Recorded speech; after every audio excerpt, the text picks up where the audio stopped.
Hello student, आपका स्वागत है अल्फा इंस्टीट्यूट में। आज हम लोग क्या पढ़ने वाले तो आज बोल सकते हैं पूरे बुक से, ठीक है। मैंने टॉपिक भी यहाँ पर हेडिंग लिख रखा है ऑल चैप्टर, ठीक है। ऑल चैप्टर का पूरा मोस्ट इंपॉर्टेंट क्वेश्चन जितना भी, अगर तुमने आज तक कुछ भी नहीं पढ़ा है, ठीक है, अगर बोर्ड एग्जाम हम लोग का आ चुका है, अगर आज तक तुमने कुछ भी नहीं पढ़ा है तो जितना क्वेश्चन मैं आज बता रही हूँ, जितना क्वेश्चन आज कराने वाली हूँ, सिर्फ क्वेश्चन, ठीक है, अगर उतना भी अगर तुमने पढ़ लिया तो बहुत अच्छा तुम्हारा मार्क्स आएगा, ये गारंटी है, ठीक है।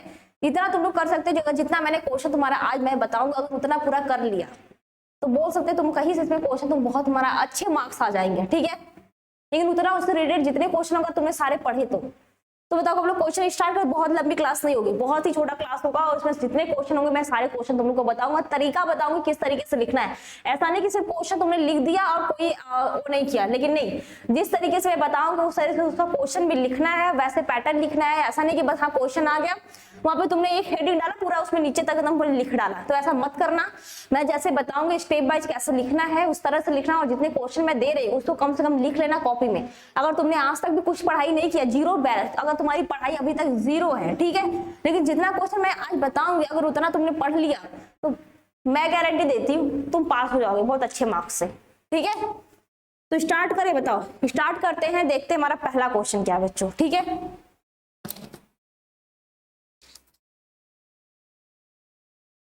ओके देखो पहला क्वेश्चन हमारा दे क्या रखा है कि एक प्रारूप आवृत बीजी बीजांड, ठीक है, एक प्रारूप आवृत बीजी बीजांड क्या सचित वर्णन कीजिए, ठीक है। अब बोल दिया है सचित वर्णन करने के लिए, तो ऐसा नहीं कि बस सचित वर्णन का बस सचित यहाँ पे चित्र बना दिया होगी, नहीं।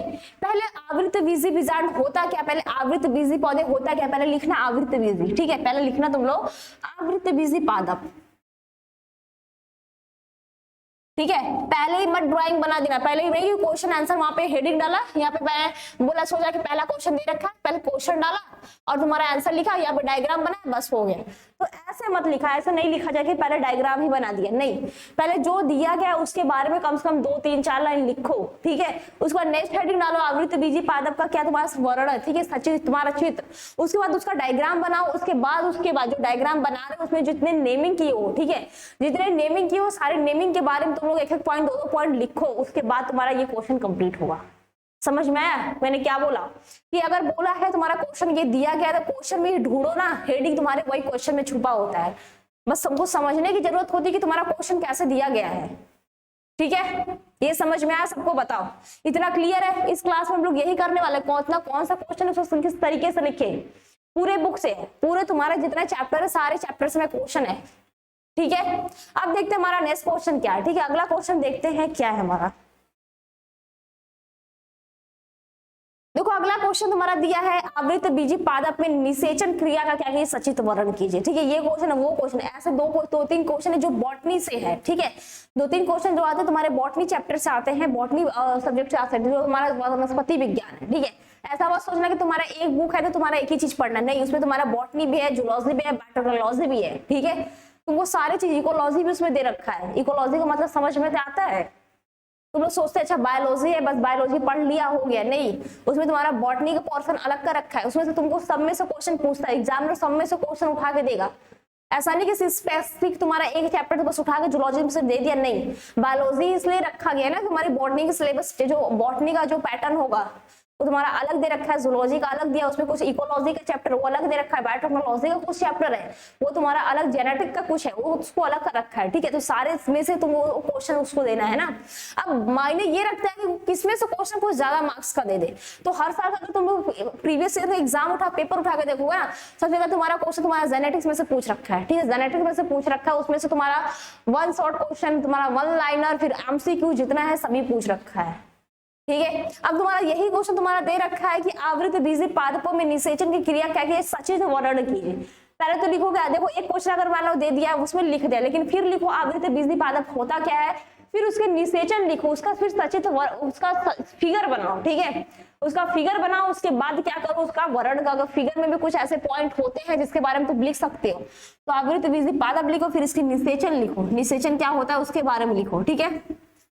इसके बाद इसका चित्र बनाओ, ठीक है, चित्र भी बनाओ तो हेडिंग डालो कि हाँ चित्र बनाया, वैसे बस मत बना। अगर चित्र बना उसमें कुछ नाम नेमिंग किया है, नेमिंग किया चित्र में, ऐसा भी मत करना कि तुम लोग नेमिंग ये छोड़ के चले आओ, ऐसा बिल्कुल मत करना। और हाँ, बिल्कुल टाइम का प्रॉपर ऐसा भी मत करना कि हाँ तुम्हारा पता चला ये क्वेश्चन बहुत अच्छा तरीके से आ रहा है, उसी में करने में बिजी है, तो ऐसा भी मत करना।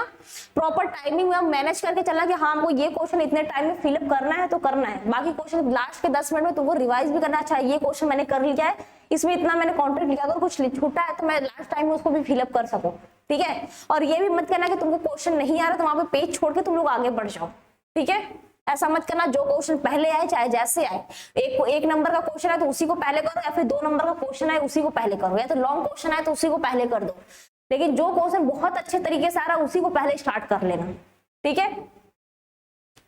ठीक है, अब देखते हैं हमारा अगला क्वेश्चन क्या है बच्चों। ठीक है, नेक्स्ट क्वेश्चन देख लेते हैं क्या है। देखो अगला क्वेश्चन हमारा दे रखा है, युग्मनज क्या है, नामांकित चीज की सहायता से मानव में शुक्रजनन की प्रक्रिया का वर्णन कीजिए। ठीक है, ये तो तुमको 100% पता है, तुम्हारा डायग्राम आने वाला है। ठीक है, डायग्राम हमेशा पूछता है, डायग्राम भी आता ही है। ठीक है, तो अब देखोगे तुम्हारा युग्मनज क्या है, पहले उसको लिखोगे, उसके बाद क्या लिखोगे, किसी नामांकित चीज की सहायता से क्या कीजिए, मानव में शुक्रजनन की प्रक्रिया का इसका वर्णन कीजिए। ठीक है, क्लियर है। तो पहले युग्मनज क्या होता है उसके बारे में लिख लेना, फिर इसकी मानव जनन शुक्र जनन की प्रक्रिया, अगर शुक्र जनन आता है तो उसके बारे में लिखना, उसका डायग्राम बनाना, फिर डायग्राम में अगर नेमिंग कर रहा है उसका पूरा नेमिंग करना, अगर नेमिंग जो किया उसके बारे में आ रहा है तो उसके बारे में भी हेडिंग डाल के, ठीक है, हेडिंग डाल के एक पॉइंट लिख लेना, ब्लैक ब्लू पेन लेके जाना, ब्लैक पेन से हेडिंग डालना अच्छे से। ठीक है, मैं ये नहीं कहती बहुत अच्छी राइटिंग तुम बना के लिखोगे तब भी नंबर, लेकिन तुम जो मैटर लिखो वो करेक्ट लिखो। ठीक है, अब देखते हैं हमारा अगला क्वेश्चन क्या है। ठीक है, नेक्स्ट क्वेश्चन देखते हैं हमारा क्या है। देखो अगला क्वेश्चन हमारा दे रखा है जनसंख्या। ठीक है, जनसंख्या विस्फोट पे एवं क्या करिए, जन्म नियंत्रण पर निबंध लिखिए। ऐसे भी क्वेश्चन पूछा, निबंध लिखने का ये मतलब नहीं कि ऊपर जनसंख्या विस्फोट बस यहाँ पे डाला उसके बाद पूरा यहाँ से पूरा निबंध लिख डाले, तो ऐसा भी मत करना, बहुत अच्छे तरीके से लिखना। ठीक है, पहले करना क्या है, पहले यहाँ पे जनसंख्या विस्फोट डालना। ठीक है, जनसंख्या विस्फोट, इसके बारे में कुछ लाइन लिखना, जनसंख्या विस्फोट होता क्या है, फिर लिखना जन्म नियंत्रण क्या होता है, फिर इसमें भी है। ठीक है, इसमें भी बहुत सारे पॉइंट हैं, जनसंख्या विस्फोट में भी तुम्हारे इसमें बहुत सारे पॉइंट तुम्हारा दिया गया है। ये भी नहीं कि बस जनसंख्या विस्फोट डाल दिया हो गया, नहीं, इसमें बहुत सारा जनसंख्या, इसमें परिवार नियोजन क्या से होता है, इसमें कौन सा इसमें विधि अपनाई जाती है, कैसे क्या क्या होता है उसके बारे में। ठीक है, अगर जन्म नियंत्रण लिखोगे तो उसमें बहुत सारी विधियां दिया गया है। ठीक है, उसके बारे में लिखोगे तुम्हारा बहुत सारे टॉपिक हो जाएंगे। ठीक है, तो इसका तुम लोग बुक खोलना, उस पर देखना कैसे तुम्हारा क्वेश्चन तुम्हारा लिखा गया है आंसर। ठीक है, अब देखते हैं हमारा अगला क्वेश्चन क्या है। नेक्स्ट क्वेश्चन देखते हैं क्या है। ठीक है, देखो हमारा नेक्स्ट क्वेश्चन, इस पे भी क्वेश्चन बहुत बार पूछ रखा है, ऐसा मत सोचना कि क्वेश्चन नहीं पूछता, बहुत क्वेश्चन देखो दिया है। पात्र निषेचन या फिर बोल सकता है इन विट्रो फर्टिलाइजेशन। ठीक है, या तो इसी को बोलता है टेस्ट ट्यूब बेबी क्या होता है, या तो परख नली शिशु क्या होती है। ठीक है, यही क्वेश्चन तुम्हारा पूछ देगा, बहुत तरीके से पूछने का तरीका होगा। तो परख नली शिशु क्या होता है, उसमें कैसे होता है प्रक्रिया इसकी, या तो बोल सकते हैं पात्र निषेचन क्या होता है, या तो बोल सकते हैं इन विट्रो फर्टिलाइजेशन। ठीक है, टेस्ट ट्यूब बेबी भी बोलते हैं, तो इसकी प्रक्रिया क्या कीजिए, वर्णन कीजिए, इसकी तो व्याख्या कीजिए। यहाँ तक क्वेश्चन क्लियर है बच्चों, बताओ यस या नो। यहाँ तक ये क्वेश्चंस क्लियर है, जितने देखो इंपॉर्टेंट क्वेश्चन होंगे पूरे चैप्टर से, ठीक है, वो क्या करेंगे हम लोग इसी क्लास में पूरे डिस्कस करने वाले हैं। डिस्कस का मतलब मैं क्वेश्चन ही डिस्कस कर सकती हूँ ना, आंसर करवाऊंगी ना तो बहुत लंबी क्लास हो, तुम लोग भी कहोगे कि क्या क्या पूरा पढ़ा दिया, छोड़ो देखो। ठीक है, बस अपने ही मत देखना, अपने दोस्तों को भी शेयर करना कि हाँ इतने क्वेश्चन है, कम से कम इतना, अभी जो टाइम बचा हुआ है, ठीक है, इतने कम से कम इतने तो क्वेश्चन तुम लोग रेडी कर लो। ठीक है, अब देखते हैं हमारा अगला क्वेश्चन क्या है। ठीक है, देखो अगला क्वेश्चन हमारा दे रखा है, लिंग निर्धारण क्या है तथा पक्षियों तथा मधुमक्खियों के लिंग निर्धारण में क्या कीजिए, समझाइए। ठीक है, तो पहले हेडिंग डालेंगे हम लोग, क्या करेंगे, लिंग निर्धारण। ठीक है, क्या डालेंगे, लिंग निर्धारण।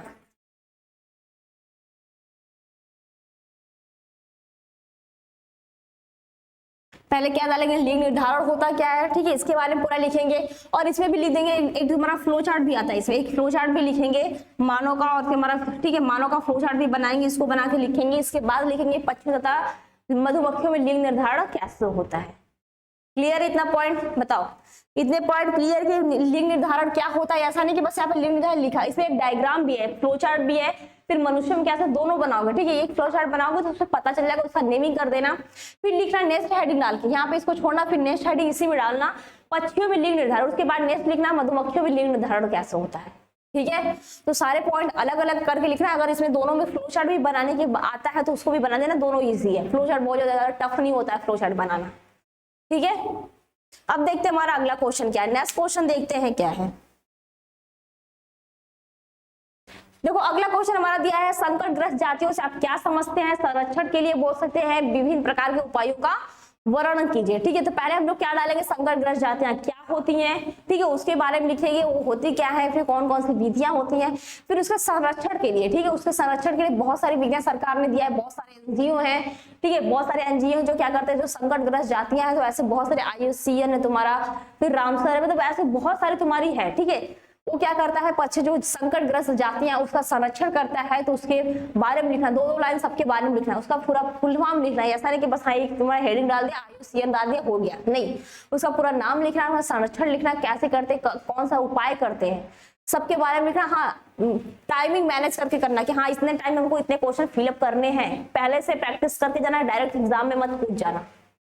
जो डायरेक्ट एग्जाम में कूदते हैं ना, उसका वैसे एग्जाम में नंबर भी आते हैं, तो कम से कम जितना है अभी जितना टाइम बचा हुआ है तब तक तो तुम लोग कर ही सकते हो प्रॉपर। ठीक है, अब देखते हैं हमारा अगला क्वेश्चन क्या है। नेक्स्ट क्वेश्चन देखते हैं हमारा क्या है। ठीक है, अगला क्वेश्चन दे रखा है, मरोद्भिद पादपों में होने वाले विभिन्न अनुकूलों का क्या कीजिए, चित्र सहित इसका वर्णन कीजिए। अब मरोद्भिद क्या होते हैं, पादपों में कौन कौन से अनुकूलन होते हैं, तो पहले लिखेंगे मरोद्भिद पादप होते क्या है, ठीक है, उसको लिखेंगे, उसके बाद लिखेंगे उसके अनुकूलन के बारे में। पहले नहीं लिख देंगे मरोद्भिद पादप यहाँ पे शुरू किया, यहाँ पे खत्म कर दिया। लिखने का तरीका देखो समझ लो, ठीक है, लिखने का तरीका पहले समझ लो होता क्या है। तो पहले जो क्वेश्चन दिया गया है मरोद्भिद पादप होता क्या, तो पहले उसके लिखेंगे। ठीक है, क्या लिखेंगे, मरोद्भिद पादप क्या होते हैं, पहले हम लोग पहला हेडिंग डालेगा यही, मरोद्भिद पादप होते क्या है। ठीक है, उसके बाद लिखेंगे मरोद्भिद पादपों में अनुकूलन। ठीक है, फिर उसके नीचे लिखेंगे उसका चित्र का। क्लियर इतना पॉइंट। अब देखते हैं हमारा अगला क्वेश्चन क्या बच्चों। ठीक है, नेक्स्ट क्वेश्चन देखते हैं हमारा क्या है। ओके, देखो अगला क्वेश्चन हमारा दे रखा है, प्रतिरक्षा से आप क्या समझते हैं? मनुष्य में पाए जाने वाले विभिन्न प्रकार के परिरक्षात्मक, ठीक है, प्रतिरक्षात्मक तंत्रों का क्या कीजिए, वर्णन कीजिए। तो पहले लिखेंगे प्रतिरक्षा तंत्र, प्रतिरक्षा जो होता है वो होता क्या है। ठीक है, मनुष्य में पाए जाने वाले इसके विभिन्न प्रकार के जो होते हैं प्रतिरक्षा, उसके बारे में लिखेंगे। ठीक है, ऐसा मत करना कि पूरा एक ही तरह से हेडिंग डालना, नहीं। तो क्वेश्चन अगर ध्यान से देखो तो हमारे क्वेश्चन में क्या दिया, तो हमारा दिया रहता है हेडिंग, पहले तुम्हारा हेडिंग उसमें दिया रहता है कि हाँ तुमको इतने पॉइंट में इतना नंबर मिलेगा। ठीक है, अभी क्वेश्चन के साइड में देखोगे ना, उतने मार्क्स, हाँ इतना क्वेश्चन, अगर क्वेश्चन जिस हिसाब से देगा उस हिसाब से तुमको उसमें नंबरिंग भी दिया रहता है, जितना क्वेश्चन इतने नंबर में देगा, ऐसा तुम लोग सोचते हैं ना, उसमें दिया रहता है 1 + 2 + 3 = तुम्हारा दे देगा तुम्हारा 6। ठीक है, तो ये मत सोचना हाँ ये इतना है, लेकिन क्वेश्चन के हिसाब से तुम्हारा नंबर बांटा रहता है। ठीक है, क्वेश्चन के हिसाब से तुम्हारा उसमें नंबर भी बांटा रहता है। अच्छा ये क्वेश्चन करोगे तो इतना होगा, अगर वही बोले प्रतिरक्षा कितने होता है तो ये 1 नंबर का है। ठीक है, उसके बाद मनुष्य में पाए जाने वाले विभिन्न प्रकार जो प्रतिरक्षात्मक तंत्रों का हिसाब बोल दिया कि इसका 5 नंबर का अकेले है, तो उसके हिसाब से देगा ना, दिया रहता है 1 + 4 4 + 1 ऐसा करके = 5 दिया रहता है ना, कभी कभी 10 भी देता है तो उसका = देगा ना, 6 + 4 देगा, या फिर तुम्हारा देगा 5 + 2 + 3 ऐसे करके भी देता रहता है। ठीक है, तो क्वेश्चन देखना, क्वेश्चन किस हिसाब से पूछ रखा है उसके हिसाब से भी उसका क्या करना है, तुम लोग उस पे आंसर राइट करना। ठीक है, अब देखते हैं हमारा अगला क्वेश्चन क्या है। नेक्स्ट क्वेश्चन देख लेते हैं क्या है। ठीक है, देखो अगला क्वेश्चन हमारा दे रखा है, जीन चिकित्सा क्या होता है, इसमें दिया है, नेक्स्ट क्वेश्चन इसमें दिया है एडेनोसिन या फिर डीएमिनेज। ठीक है, एडीए जो होता है एडेनोसिन डाइमिनेज जो होता है की कमी से उदाहरण देते हुए इसका सचित्र वर्णन कीजिए। ठीक है, इतना पॉइंट क्लियर। तो क्या कि जो जीन चिकित्सा होता है जो उसके बारे में लिखना है, उसके बाद क्या लिखना है, जो एडीए होता है उसकी कमी से होने वाले, ठीक है, उसका क्या कीजिए, उदाहरण से इसका वर्णन कीजिए। जहां तक का क्वेश्चन क्लियर है। ठीक है, अब देखते हैं हमारा अगला क्वेश्चन क्या है। नेक्स्ट क्वेश्चन देख लेते हैं बच्चों क्या है। ठीक है, देखो अगला क्वेश्चन हमारा दे रखा है, संपूर्ण संयोजन जो डीएनए तकनीक से आप समझते क्या है, उसके बारे में लिखेंगे। पहले पूर्ण संयोजन डीएनए तकनीक होता क्या है, फिर उसके बाद लिखेंगे चिकित्सा के क्षेत्र में इसका उपयोग लिखिए। ठीक है, ऐसे क्वेश्चन लिखेंगे। पहले क्या लिखेंगे हम लोग, डीएनए तकनीक क्या होता है, पुनर्योजन डीएनए तकनीक हमारा क्या होता है, टेक्नोलॉजी क्या होती है उसके बारे में लिखेंगे। उसके बाद नेक्स्ट हेडिंग डालेंगे चिकित्सा के क्षेत्र में। ठीक है, क्या डालेंगे हम लोग, चिकित्सा के क्षेत्र में इसका उपयोग का क्या कीजिए, वर्णन कीजिए। ठीक है, इतना क्लियर है। अब देखते हैं हमारा अगला क्वेश्चन क्या है।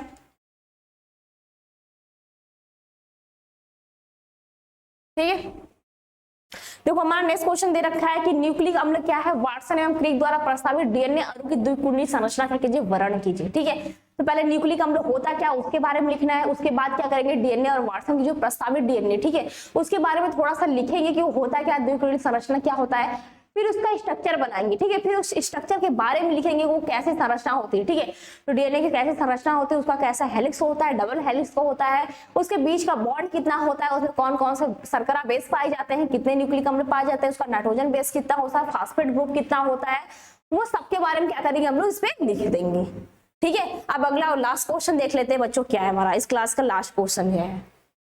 और इतना क्वेश्चन तुम लोग ने अगर तैयार कर लिया, ठीक है, अगर जितना क्वेश्चन मैंने बताया इस क्लास में अगर उतना भी तैयार कर लिया तो तुम्हारा बहुत अच्छा मार्क्स, अगर अब तक कुछ भी नहीं पढ़ा है अगर इतना तुमने तैयार कर लिया तो, ठीक है। अगला क्वेश्चन तुम्हारा दे रखा है अनुवांशिक पदार्थ क्या होता है, प्रयोग द्वारा इसका करिए पुष्टि कीजिए। अब देखो अनुवांशिक पदार्थ जो जेनेटिक मटेरियल हमारा डीएनए तो होता है, डीएनए का अनुवांशिक पदार्थ है। अब इसका क्या करना है, प्रयोग द्वारा इसका पुष्टि करना है, ठीक है, तो तुम्हारा क्या करना है, प्रयोग द्वारा इसका क्या करना है, अच्छे से इसका जो ग्रिफिथ ने प्रयोग किया था चूहे पे उसका भी कर सकते हो, उसके द्वारा भी जो जीवाणु किया था उसको भी क्या करते हो, प्रयोग से इस पे स्पष्ट कर सकते हो। इसमें दिखाना है तुमको इतना है कि इसमें कैसे डीएनए का अनुवांशिक पदार्थ है, कैसे एक पीढ़ी से दूसरी पीढ़ी में ये ट्रांसफर होता है, ठीक है बच्चों, इतना समझ में आया। इस क्लास में हम लोग क्या करेंगे, इतना ही पढ़ेंगे, इसके बाद हम लोग नेक्स्ट क्लास में मिलते हैं, ठीक है। अपने भी पढ़ना, अपने दोस्तों को भी ये शेयर करना, ठीक है।